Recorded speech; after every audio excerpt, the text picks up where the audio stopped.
Hey everyone, welcome to Judging for the Win. I'm Dave, and this is my daily ruling. Today's question was suggested by a viewer. Thanks to Kuro Hitsuki for this one.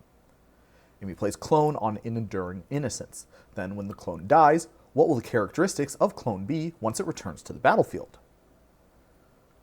Normally, the game checks to see if any triggered abilities need to trigger immediately after anything happens in the game. Although the clone in the graveyard won't have the Enduring Innocence's ability that returns it, this ability will still trigger. That's because Leaves the Battlefield abilities look back in time and trigger based on their existence immediately before their trigger event happens. Likewise, you might expect that because the clone in the graveyard has a completely different set of characteristics from what it had on the battlefield, that the game might not be able to find it.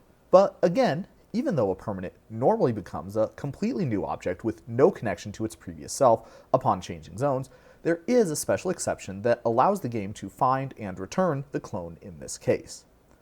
As it's re-entering the battlefield, the clone's ability will allow you to have it enter as a copy of any creature on the battlefield, potentially including the Enduring Innocence that was originally copied. Assuming you do, there will be two continuous effects acting on the clone once it's back in play: its own copy effect and the one from the triggered ability that brought it back, which makes the clone into an enchantment. Because copy effects apply in the first layer, whereas type-changing effects apply in layer 4, the clone will become a copy of the creature first, then it will become an enchantment and lose all of its other types. Here are a couple of other amusing facts about how this works. First off, even if you decline to make the clone a creature, the continuous effect that makes it an enchantment will still be acting on it, which means that the clone will stay on the battlefield. Since it isn't a creature, it will be exempt from the state-based action that would normally make the clone go to the graveyard if you don't have it copy something. Another interesting fact is that Enduring Innocence is an enchantment creature. That means that this trick would work out exactly the same if you used a copy enchantment instead of a clone. Because type-changing continuous effects are not copied by copy effects, that would work even if the Enduring Innocence was just an enchantment when you copied it. Copying an Enduring Innocence that's just an enchantment will result in an enchantment creature.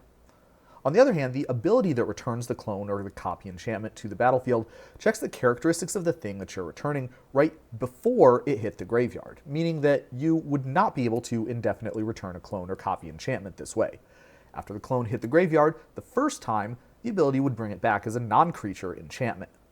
The next time it was put into a graveyard, the game would see that it was not a creature when it died, so the ability would not return it again. And that's all I have for you today. How did you do? Join me again next time for another daily ruling. Until then, I hope you have a great day.